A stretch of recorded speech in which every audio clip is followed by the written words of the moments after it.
সৃজনা সুবেদীয়ে হেৰুৱালে জীৱন সংগীক। সৃজনাক অকলশৰীয়া কৰি চিৰদিনৰ বাবেই গ'লগৈ বিবেক পাংগিনী। কৰ্কট ৰোগক হৰুৱাব নোৱাৰিলে সৃজনা আৰু বিবেকৰ ভালপোৱাই।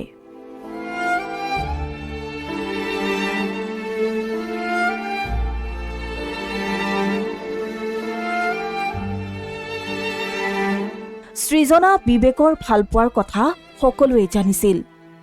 ইণ্টাৰনেটৰ জৰিয়তে এখন গাঁৱত পৰিণত হোৱা পৃথিৱীত প্ৰেম ভালপোৱাৰ নিষ্পাপ দুখন মুখ আছিল সৃজনা আৰু বিবেক।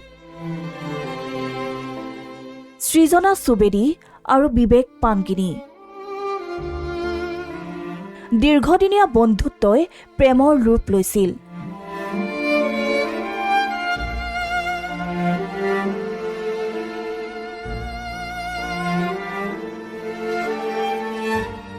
আৰু এদিন দুয়ো বিবাহপাশত আবদ্ধ হৈছিল। ছ'চিয়েল মিডিয়াত ৰীল শ্বৰ্টছ আদিৰ জৰিয়তে জনপ্ৰিয় হৈ পৰিছিল মৰম লগা সৃজনা আৰু বিবেক।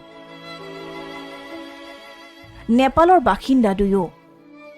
অধ্যয়নৰ সূত্ৰে আমেৰিকাৰ বাসিন্দা দুয়ো। বিবেক পাংগিনী পদাৰ্থ বিজ্ঞানৰ ছাত্ৰ।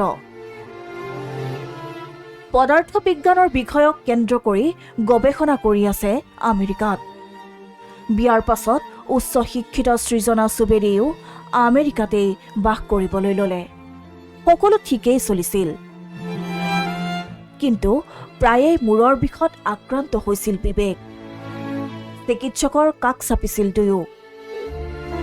পৰীক্ষা নিৰীক্ষা কৰি চিকিৎসকে কৈছিল, কৰ্কট ৰোগে থিতাপি লৈছে বিবেকৰ শৰীৰত। মগজুৰ কৰ্কট ৰোগৰ তৃতীয় পৰ্যায়ত ধৰা পৰিছিল সকলো। নিমিষতেই যেন সকলো শেষ হৈ গ'ল। কিন্তু হাৰ মনা নাছিল সৃজনাই। জীৱন সংগী প্ৰেমিকৰ বাবে সকলো ত্যাগ কৰিছিল সৃজনাই। স্বামীক এই যুঁজত অকলশৰীয়া কৰা নাছিল সৃজনাই। হাতে হাত ধৰি যুঁজিছিল, পৰিচৰ্যা কৰিছিল। চিকিৎসাৰ বাবে স্বামীৰ চুলি কাটি পেলাবলগীয়া হোৱাত নিজৰো চুলি কচা কাটি পেলাইছিল সৃজনাই।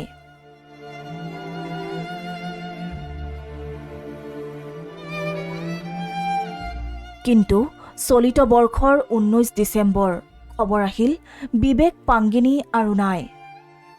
ছ'চিয়েল মিডিয়াৰ জৰিয়তে অসংখ্যজনৰ ভালপোৱা বুটলিবলৈ সক্ষম হৈছিল সৃজনী বিবেকে।